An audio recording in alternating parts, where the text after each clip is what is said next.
Un saludo muy especial para todas aquellas personas que tienen la amabilidad de escucharme y de verme. Para los que no me conocen, mi nombre es Carlos Roberto Herrera Pérez. Soy abogado y notario, egresado de la gloriosa y tricentenaria Universidad de San Carlos de Guatemala. Actualmente soy catedrático del Centro Universitario de Noroccidente de dicha universidad con sede en Huehuetenango. Mi participación obedece a que los alumnos que llevan el curso de Derecho Indígena me solicitaron que les hablara acerca de este tema en una exposición que ellos van a tener. Con mucho gusto acepté. Inicio mi participación con el concepto que para mí es derechos indígenas, o es pueblos indígenas, perdón. Podemos definir a los pueblos indígenas como aquellas concentraciones, aquellos asentamientos humanos en determinado territorio, de personas que los unen lazos de sangre, la misma religión, las mismas costumbres. Así podemos definir pueblos indígenas.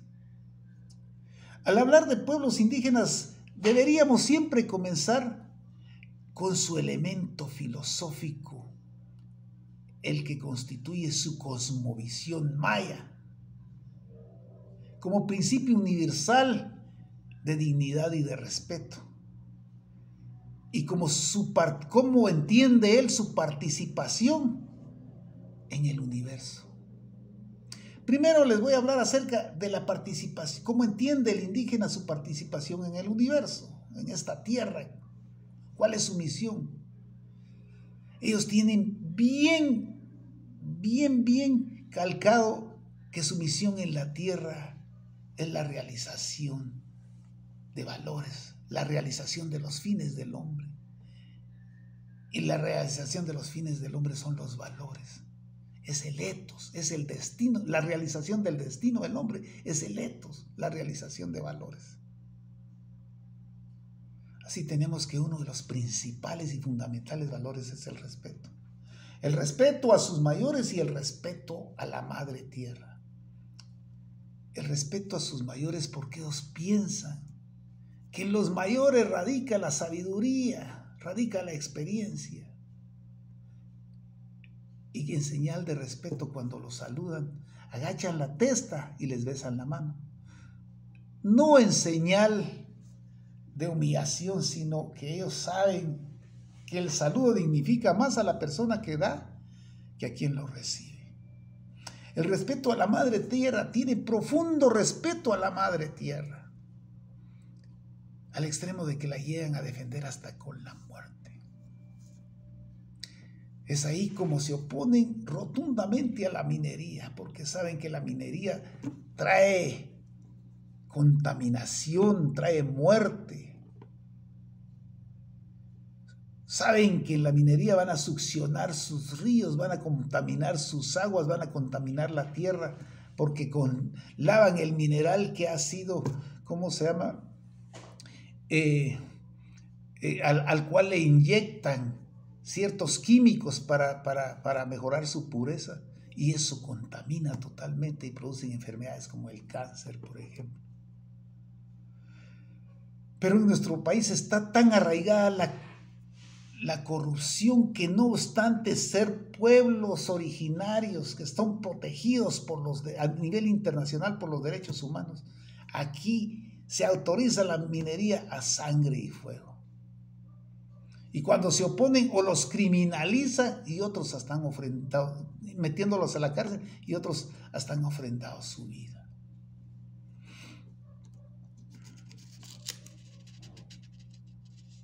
Entre otros de los valores que ellos realizan es la sabiduría.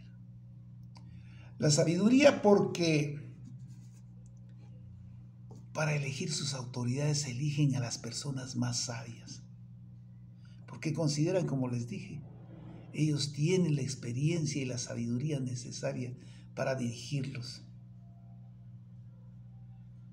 El otro valor es el servicio. Tienen calcado en su conciencia que deben de servir a su comunidad y que deben de ser profundamente cooperativos, pues, solidarios con los demás, al extremo de que los fines de año, el 31 y el 1, bailan toda la noche y sus mujeres hacen grandes ollas de comida. Y es ahí donde eligen a las nuevas, ¿cómo se llaman? Los antiguos servidores entregan sus cargos y eligen a las nuevas autoridades. Ahí se organizan comisiones de arreglo de caminos, comisiones de agua potable, de salud, de ornato, y en sí todas aquellas comisiones necesarias para el desarrollo de sus pueblos.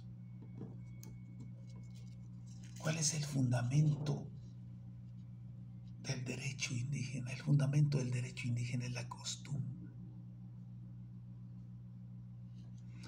La costumbre con sus dos elementos, la inveterata consuetudo, et opinio iuris seus necessitatis, inveterata consuetudo.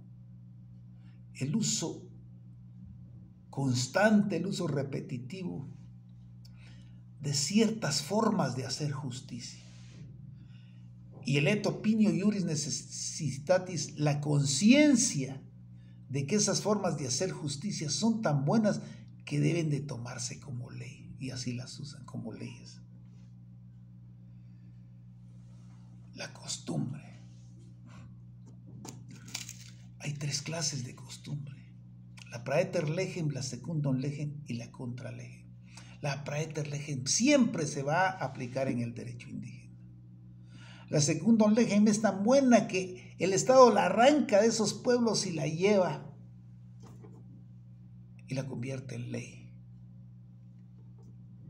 Y la contra legem, que es la costumbre que no se debiera de aplicar porque va en contra de los derechos humanos, va en contra de las leyes del país. Pero es la que más se aplica, porque hay un vacío de poder, hay un vacío de autoridad. La justicia no llega a esos pueblos. Y las maras y el narcotráfico nos tienen de rodillas, y como no hay autoridad, ellos necesitan de poner castigos, los castigos mayas, que realmente son un crimen porque violentan los derechos humanos. Pero increíble, esos castigos han tenido buenos resultados. Por ejemplo, en San Sebastián, Coatán, era tanta la criminalidad, ya se estaban desarrollando las maras ahí. Cuando un alcalde viene y pone 10 reglas, creo yo, y una de ellas era prohibido salir después de las 8 de la noche, así, salir a la calle. Al que se le encontraba después de las 8 de la noche se le metía al calabozo y al día siguiente a barrer la plaza y a pagar una multa. En Santiago Chimaltenango y en otros pueblos, muchos pueblos, lograron cerrar cantinas. Era tanta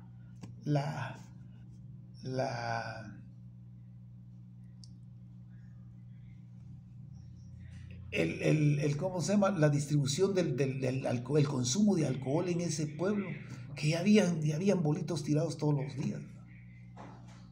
Y entonces tomaron la decisión de cerrar cantinas, en Iztahuacán también, y en muchos lugares, cerrar cantinas, y así lograron parar el alcoholismo de esos pueblos.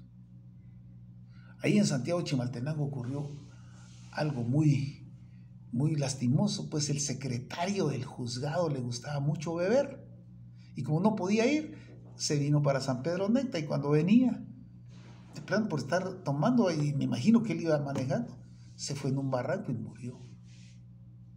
En Sololá, por ejemplo, ¿ya? Cuando hay una manifestación, llegan todos los indígenas a la ciudad y cierran absolutamente todo el comercio. Y de una vez advierten que si uno de los comerciantes abre su negocio, se lo van a quemar. Y hay un miedo terrible, pues. Eso no es hacer justicia, eso es despotismo, pues, o anarquía, digamos, para ser más claros. Pero algunas veces ha resultado. ¿Cuál es el sistema procesal en el derecho indígena? Naturalmente que va a ser el oral, porque no hay escrito, no hay leyes escritas, va a ser el oral. Pero entendamos bien una cosa, el derecho indígena es de naturaleza totalmente distinta del derecho ordinario. Aquí no prima el principio de imperatividad del derecho, la coercibilidad no prima. En el verdadero derecho indígena, no en esa costumbre contra el eje. No prima el principio de imperatividad. El derecho indígena es consensuado. Es un sistema consensuado, así lo determinó el Centro Pluricultural para la Democracia, cuando señala que es un sistema conciliador, reparador, legítimo y participativo, logrando cambios de actitud y comportamiento en las personas. Los jueces no podrían aplicar el derecho indígena porque no conocen las costumbres del lugar. Imagínense usted, nuestros pueblos son multiétnicos, pluriculturales y plurilingües. No conocen las costumbres de los pueblos. Es imposible que ellos vayan a aplicar el derecho indígena. A lo único que pueden llegar es a homologar los consensos del derecho indígena para que sea ley entre partes. Eso es a lo único. Los jueces deben llevar el control difuso de la convencionalidad. Deben controlar que no se violenten en sus juzgados los derechos humanos. La Corte de Constitucionalidad y el Tribunal Internacional de Derechos Humanos son los que tienen el control concentrado. Y finalmente, como conclusión, debemos decir que el derecho indígena, al tener distinta naturaleza, prima el principio de su cosmovisión maya como principio universal de dignidad y respeto. Muchas gracias, compañeros.